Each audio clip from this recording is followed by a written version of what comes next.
100 కిలోమీటర్ల పైగా అయితే వచ్చాను నేను దీనికోసం అయితే.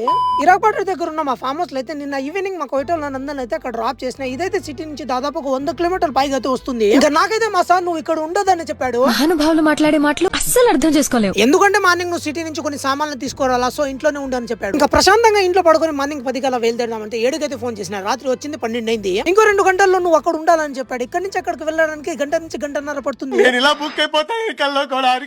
ఇంకా ఫ్రెష్ ఇక్కడ రావడానికి అర్ధగంట పట్టింది. ఇంకా ఫోటోలన్నీ అయితే పెట్టేస్తాడు ఏమేమి కావాలని చెప్పి. సాల్మన్ ఫిష్ అయితే కావాలని చెప్పాడు, కానీ దాని ఫోటో అయితే పెట్టలేదు. అందుకని ఇక్కడ బతుకున్న చేపలు ఇంకా ప్యాకేజ్ లో కట్టిన చేపల ఫోటోలు అయితే పెట్టేస్తాయి. ఇంకా మసారి క్లీన్ వరకు అయితే మిగిలిన సామాన్లు అయితే తీసుకున్నాం. ఇక్కడ చూడండి క్లీన్ చేసి చేపలకి అయితే మసాలాలు తగిలించి అయితే పెట్టారు. చాలా కంపెనీ రకాలు అయితే ఉన్నాయి. ఇంకా మసార్ అయితే రిప్లై ఇచ్చినాడు, ప్యాకేజ్ చేపలు అయితే అది తీసుకోమని చెప్పాడు. అది తీసుకున్నా. నెక్స్ట్ ప్రోటీన్ చపాతి అంట, ఇది 200 అంట, 2 తీసుకున్నా. ఇంకా ఒకటి కావాలి, అదైతే కింద దొరకలేదు. అందుకని పైకి వచ్చిన. ఈ అక్క అయితే నాతో రా చూపిస్తా అని చెప్పింది. నేను తీసుకున్న అన్నిట్లో ఈ చేపలు చాలా ఖరీదైనది. ఈ ఒక 5 పీసులు అయితే 6000 వరకు అయినాయి. ఇంకా సబ్స్క్రైబ్ చేసుకోండి. ఇరాక్‌పేట దగ్గర ఉన్న ఫార్మస్ లో కలుద్దాం.